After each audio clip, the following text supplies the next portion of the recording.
Port Jervis, New York to visit Mrs. Janis Osborne, the editor. Good morning and thanks for meeting with us today. When you were my age, did you like to write? Did you like to write? I did. I used to write poems mostly. And did you think you would someday have the job you have right now? I don't know that I have ever imagined I would have this job, but I thought I might like to write books for a living. How long have you lived in the tri-state area, and is there anywhere else that you'd like to live and work? I've lived here all my life, although I was born in Hartford, Connecticut, and let's see, if I could have my choice of another place to live, it would be Kodiak Island, Alaska. What do you do as an editor, and what is the difference between a writer and an editor? Well, the editor corrects the writer's mistakes mostly, like spelling and punctuation and syntax. And if the story isn't clear enough or written the right way, then she goes back to the writer, I go back to the writer, and say, we need a little more information. What kind of stories and articles have you written as a journalist and author? I wrote a book. It's called Put the Dog on the Phone. And I write a column every week in the Gazette. And it's a collection of my newspaper columns. And what was the other part of the question? What kind of stories have you written as an author and journalist? The most important story I ever wrote was about the former Queen of Iraq, who was living in Port Jervis on welfare. What do you do at your job, and how many hours per day and days per week do you work? I work 5 days a week and sometimes on weekends, and I work 8 hours a day. If there's an event on weekends that has to be covered, I do that too. Okay. Do you like writing about certain topics more than others? And is there anything you don't like to write about? I like to write about people and about their lives and what they do, because everyone is different and everybody has an interesting story.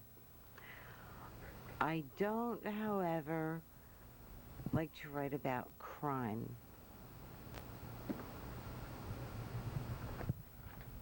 What is the most exciting story you have ever written, and can you tell us about it? Well, I had told you that I wrote a story about the Queen of Iraq, who was living in Port Jervis, and she had actually been married to the last king of Iraq, whose name was Faisal, and he was assassinated, and she had to come back to this country then. What is the hardest story you have ever written? That would take some thought. I think the hardest story I ever wrote was about a young mother who had a brain tumor, and she was dying, and I wrote about her and her little boy. How did you become a writer, and what training did you need? I'm sorry, I didn't hear you. How did you become a writer, and what training did you need? Actually, I never got a degree in journalism. I think that people are born to be writers, and that you can't make a writer out of someone who's not. So, I think I was born with my talent. How many people do you work with, and what do you like most about working here? I work with one other person, even though this is a big office. We only have 2 people working here.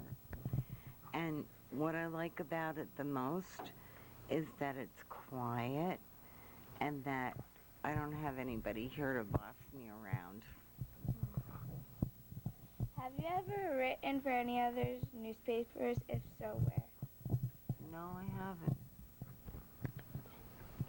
Has anyone in your family ever worked in the newspaper business or as a writer? No, I can't think of anyone. I'm the first one. Before you became a writer, did you have any other jobs in mind, and if so, what were they? Well, I thought I might like to be a teacher.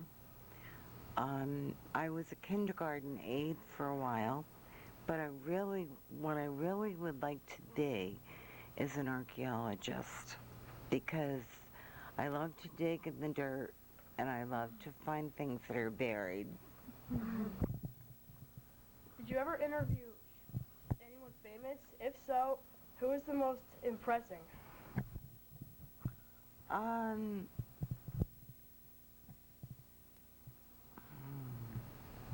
I talked to Jimmy Carter once, the president. He was fly fishing in the upper Delaware, and we wrote a little story about him. Did you have a pen name when you were an author? And if so, what was it? No, I've always been me. What is your favorite place to write? Where is your favorite place to write? Didn't hear him. Where is your favorite place to write? My favorite place to write is right here at my computer. I feel at home here. Is there anything else you would like to add, or does anybody have any questions? I have a question. Did anybody inspire you to write, like when you were little or anything? When I was in high school, I used to read a lot, and I think a good writer has to be a reader. You have to read many, many books. And in my classes, I would put a book on my lap and read it instead of listening to the teacher. And I liked books by a man called Thomas Hardy, and I read all the classics. And my very favorite things to read are English detective novels, and one of my favorite authors is P.D. James. How many words per minute do you type? I don't know, but I'm pretty good. Do you eat here and do all your work here? Could you go to your house and do your work, or do you just... I do all my work here, but I try not to eat here. I try to get out of here at least once a day to eat lunch. Okay. Anybody else? Would you like to add anything? I can't think of anything. You've been pretty thorough. This is Casey Wilson signing off for DVE-News and DVE-TV in Port Jervis, New York.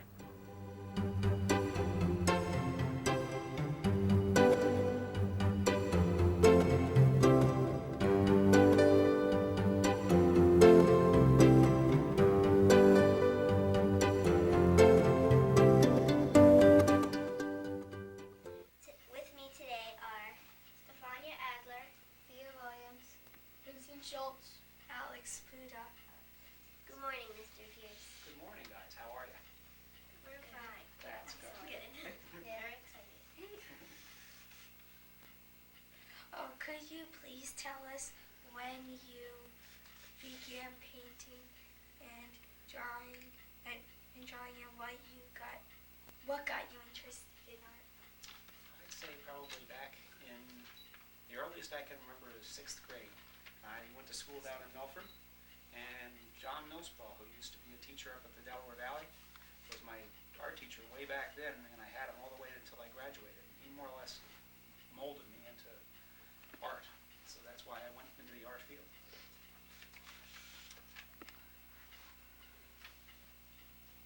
What kind of training, if any, did you have to be an artist? Well, I went to a lot of classes with him in school, and then I went to the Art Institute of Philadelphia, and I graduated back in 1977, and then I worked in the field in graphic art for 10 years, and now I've been teaching art in the prison system in New York for 20 years, approximately, not quite. Did other artists inspire you? If so, who? Well, one would be N.C. Wyeth, I'd say, mostly, and because basically I think with an illustrator, I admire illustrators more than regular artists or regular painter or fine art painter, because an illustrator has to do somebody else's ideas. They have to paint a picture that somebody else came up with, and then they have to put their heart and soul into it, and he was probably considered the best that America ever had. Wow. Yeah. What types of art do you do, and what is your favorite material to use? Mostly paintings. I don't like to work in a three-dimensional format too much, where you're doing, unless I'm doing something that's going to be on a three-dimensional package. Sometimes you may have, like with my old job, I used to have to design labels for cans or different boxes and different containers that would hold up, like dolls or whatever. But for the most part, I like to work on a two-dimensional surface, and mostly watercolor. But I like to work in all the different mediums pretty much. And sometimes I wind up using maybe 3 or 4 different things in one mediums in one picture. Color pencils, and watercolor, acrylic, or airbrush, a little bit of everything. So, Where do you get your ideas for your subjects? that's a good question. That's always like a struggle. A lot of times you'll be stuck and you're in between and you're not sure what you want to do.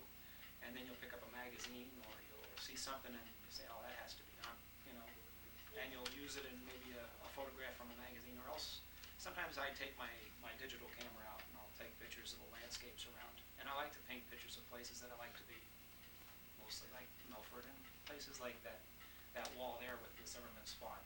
Mostly that's a place I like to go and hunt and be in. Which do you like to use best for your subjects? People, objects, landscapes, and why? I'd say it depends on the picture, really. If you're doing something, a lot of times I'll do pictures of people that have somebody that's deceased in their family or something like that, and it's rewarding to do that. So I do that, and I don't know, landscapes are most fun, because if the tree is not exactly where it's supposed to be, it's not a problem. But if you put somebody's nose a little too far off to one side, it's a problem. You've donated a piece of artwork to our school. Could you tell us about it? That's a picture of my brother. He was shot down in Vietnam and never came back. So I made that painting, the original of that, for my parents, and they have it on their wall. Have you done any portraits of family members, and if you have, who? Well, basically my brother, one is at the school, and then I did a portrait of my dad. He was in Stalag 17 for 2 years in World War II. His bomber was shot down too, and I did a painting of him with like I was saying before, with the mixed media. I used India ink, color pencils, and watercolor all in the same picture, and they kind of go together. So that's basically the family members I've done. Do you have a favorite painting or drawing? I think probably maybe the Pride picture that I did from Ground Zero. That's probably my favorite. What's your latest piece of artwork? My latest piece, I just finished a painting of a rodeo cowboy on a horse. I have that upstairs. It's okay. It's my most recent picture. I wouldn't say it's my best.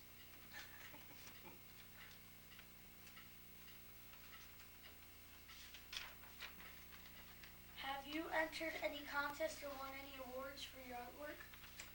I don't join contests too much or anything like that. One thing that I found from doing artwork is if you do artwork, and if you guys are going to start doing a lot of artwork, what you want to do is do it for yourself. Don't do it to impress somebody else, and it'll come natural. That's what I tell my students too. And their work gets better because they're fighting enough of a battle, fighting their own. Because everybody that does a piece of artwork wants it to come out better than it did. So you're your own worst critic anyway. So they don't need any help for that. And you don't need to. And I think when you join a competition in art, a lot of times it's more of somebody's personal opinion. And I don't always agree with the winners myself, so I steer clear of them usually. Does artistic talent run in your family? Yeah, I have two cousins that were art directors for greeting card companies, and my father drew very well. He taught me how to draw. Basically, I think that's probably when you asked the earlier question about when did I start, I'd say probably he's the one that really started me. He sat me at the kitchen table years and years ago and showed me a couple of different drawings that he liked to do. So he always enjoyed drawing, even though he was a state trooper. He just liked to draw. Cool. We've been told that you teach painting to prisoners. What is it like to teach someone to paint? It's really rewarding because a lot of times what you'll do is you look at their work when they start and you see them getting better and they get excited about it, and then all of a sudden it's like a light goes on and you can see them getting really excited. And that's rewarding for me. That helps. How did you get interested in teaching prisoners art? That's an opportunity arose that I could teach in the prison system, and I really wasn't looking for another job because I had a job and I was working down by New York City, and I was commuting a long ways and I was working long days. So when the opportunity arose to teach my vocation, I gave it a shot, and as it turns out, it's probably one of the best moves I've made. But it was real hard to get started. That's another thing you want to do when you get something that's not easy to start. Don't give up on it, because I would have quit in the first couple of years because it was tough to get. I had no lesson plans. I had no idea what I was doing as far as teaching, and you just have to kind of push your way through it, and then it comes natural after a while. But sometimes you have to rough it out with a lot of things. What do the prisoners do with the art they create?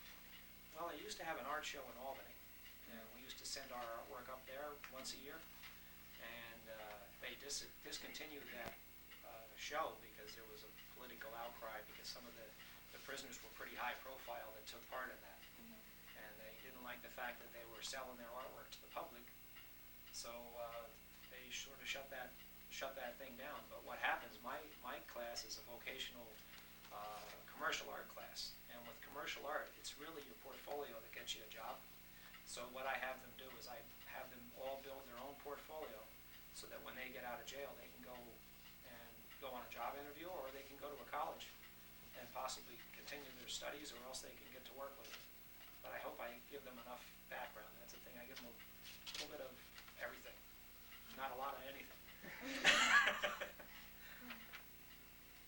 How many students do you have, and are most of them average, or do they have a lot of talent? I have 20 students in the morning and then 20 students in the afternoon, and the class time is about 3 hours or a little better. And the talent range is really, really wide. A lot of times you'll get a guy that's not very good, and then other times you get guys in there that are just natural. Sometimes the natural guys are harder to work with as a teacher, though, because what happens, they have success at the way that they're working, and they're very hard to get through to and have them think of doing it a different way. Sometimes I'll have a little bit more or a different way to do it, and they don't want to try my way. They want to try their way. So I'd rather sometimes have a guy in there that doesn't have the background because he doesn't have any bad habits yet. What do you like most about being an artist? I think it's mostly the fact that when you do artwork, you get a release. Sometimes if I get tied up with my paperwork at work, I get uptight and I don't know what's bothering me. So if for an example to the class, a lot of times I'll start a painting or a drawing, and then I feel better. When I got something going and I have, then it's busy because I have to look at what they're doing, plus I have to be working on mine. In a prison system, you have to be very careful to keep things locked up, and the dangerous things have to be secured. So you have your head going in about 20 different directions, and a lot of times you forget things sometimes. But it's good to have that release to do artwork. It's good therapy. Is the artist who inspired you your favorite artist? I'd say N.C. Wyeth. If anything, I would love to have one of his paintings, and I wouldn't care which one, or drawings. Just something he did, because he was really, and he died at an early age, and he pumped out an awful lot of artwork. So, you know, it might look like I have a lot of stuff, but his stuff was, he painted walls that were sometimes 30 feet long and 20 feet high, and he did a lot of them. And then he did a lot of little paintings too. I don't know when he found the time, because he wasn't an old man when he got killed. He got hit by a train. Yep. Can people come and see your artwork, and can they buy the pieces that they like? Oh yeah. If people want to come and take a look, they're more than welcome. And also I do contracts, like if somebody wants a portrait done, or landscape, or house portrait, or I do all of that. And I also have a lot of prints made up of things that I've got, because I've got in my home alone, I probably have maybe close to 300 things. Wow, that's a lot. Would you take us on a tour to your studio? Sure. Is it difficult to part with your artwork? Sometimes it is. And sometimes I don't want to part with it. I won't part with certain paintings I've done, like that Pride picture I talked about before.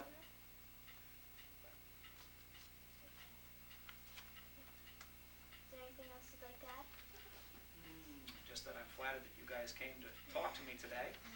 And it's nice and warm here by this wood stove. Yeah. Basically, that's paintings of the painting is the print in the middle, and then the picture at the top is an ID card that the Nazis took of my dad when he was 21 years old. And that's his whole crew on the bottom. Wow. And that's a regular photograph, but that's his crew before they were shot down. The day he was shot down, 64 bombers were shot down out of 96. So, but they knew they were going to get shot down too. They were told they would be. But they went ahead and did their mission anyway, because they had to do what they had to do. And then there's some pair of eagles that I had done. And that's from up by Lackawaxen. Wow. Yeah, that was from a photograph in a magazine. All your things look real. That's color pencils and acrylic. Wow. And it's on a black piece of illustration board, which gives you a good jump, because you got your darks already, and you just have to bring the highlights in. Wow. And that's an eagle I had done, and they used it for the art walk over in Port Jervis this year. They made shirts and posters and everything. I was really honored to have that. I have one of the shirts. Do you? Yeah, they don't wash well. The picture kind of fades away. And this is down in Melford, across from the jailhouse. That's a painting of the Memorial Park there. And this, like I say, these are all Zimmerman's farm.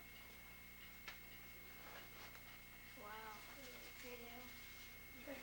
Yeah, that's a beautiful farm. If you get a chance to go down after hunting season sometime, and you have your parents want to take you for a little hike, it's a nice place to go walk around. It's all national park, and you can go in there anytime. Do you frame these? Yeah, most of them I frame myself. That's a real I love that place. That's pastels in the middle, and India ink on the bottom, watercolor, and that's pastel on the bottom, and then that's watercolor, and then this is pastel again on this side. So there's a little bit of everything on that wall. And then that's some other things that I had worked on before. That's Fort Decker and Port Jervis with the flag in the middle of that wall. And that's our front yard in the sunrise one morning over there in the fall. And then that's just an Indian chief I had done a while back. And then I just finished that Buffalo Bill not too long ago. I always liked that photograph of him, because he just looks like an old cowboy. So I thought that would be a nice painting to do. So I did that, and I was trying to tie together the patriotism to it too. So I put the flag behind him and the buffaloes in the foreground. Does your wife do art? She does crafts, a lot of crafts and things. And She likes to do that. She likes to work with her hands. Yeah, but she doesn't like to paint too much. And that's a mule deer in the middle there.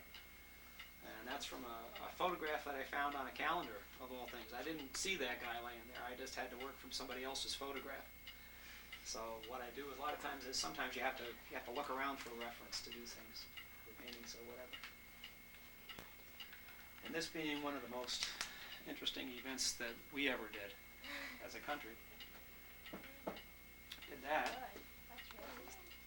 This one I just did a little while ago. That's all with a ballpoint pen and color pencils. Wow. So regular ballpoint pens can really work pretty well for a piece of artwork, because you can do a lot of lines to make a gray shade. Plus,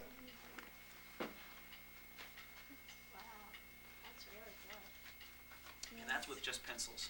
If you use pencils and you're patient, you can get really realistic. If you're drawing a picture, when you're drawing a lot of people will draw a line around the edge of the nose or around parts of the body where there isn't really a line. What it is, it's just a gray value that stops, and then there's another gray value. And then you can see the different, where the things turn. So if you had a line around it, pretty soon it starts to look like a cartoon. That's something that my inmates do a lot. They'll draw something and it'll have a heavy line around it, and I always have to have them break that habit. I tell them, if you're going to go to the trouble of shading it, you don't need the line anymore. Get rid of the lines, and your objects will be there. Whereas that one with the eagle over there with the ballpoint, that one is with lines, and the only thing you have is lines, so you have to let the line show. But when you're doing a pencil drawing like this, there's just areas where the light gray and the dark gray meet, and that's what makes them look more realistic. How long did it take you to do that? For this drawing here, it took me about, I think this one took me I'm trying to remember, this is quite old, as you know. Zach's 13 now. I'd say probably more like 4 days, maybe, something like that. And that's probably drawing about 4 hours a day. Yeah. You know what happened? I went to art school in Philadelphia, and all of a sudden I was a small fish in a big ocean. You know? Because up here at Delaware Valley, he's really good with his art and stuff. Then all of a sudden you go to the art school, and everybody's got a good ability. And then all of a sudden, and then you're really critical of your work, and then it depresses you to the point where you don't even want to work anymore.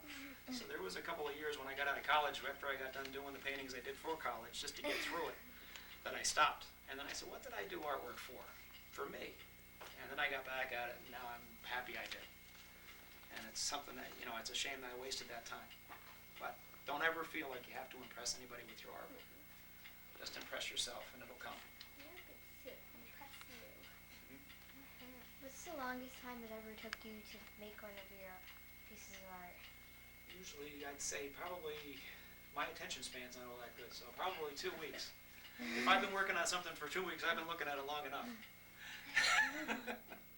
It depends, though. And usually, if it's something that's really important to you, like here's a painting I had done of a good friend of mine that passed away. I used to work with this man, and I did this for his widow. And that just poured out. It's not a good picture of it, but it's at an angle. Cap. I like the eagle. Yeah. That's a close-up of an eagle head. Really pretty. Yeah. And that's our front yard sunrise in the wintertime.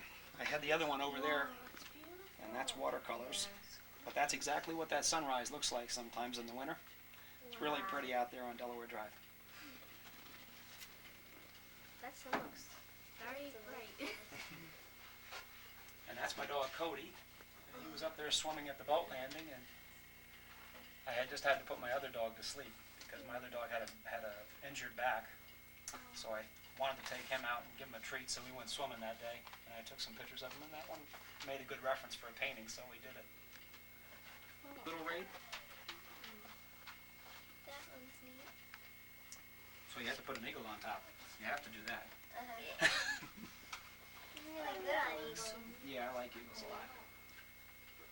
This looks really. I like it. And these are my sunflowers. I raised sunflowers outside, so they really make good reference for paintings. So that's a watercolor painting of one, and this is a pastel drawing of another. Yeah, And that's Fort Decker again. my friend's dad had loves eagles, and he carves it out of wood and he sells it. That's really He is, I want that. It's Lawrence Strauss's dad. Yeah, I went to school with him. He's a good friend of mine. Yep, he does nice work. I've seen his work down there. He's right down there. Of course he does. This building had burned down. This was up on Cummings Hill. Oh, yeah. And this one I did for the Iraq War. That's really pretty. That's neat. That's beautiful. That was from pictures in the newspaper. So I took some different pictures in the newspaper and Combined collaged them them all? together. Yeah. And I had to change the direction of the helicopter because it was flying in the other direction. So I spun it around. It seems to be symmetrical. It has the same amount of firepower on both sides, so I figured, well, I can probably turn it and nobody would notice. Not having the helicopter in front of me, I have to work with the reference I have. And that's Muhammad Ali in the end. And that's a very famous fight painting. That's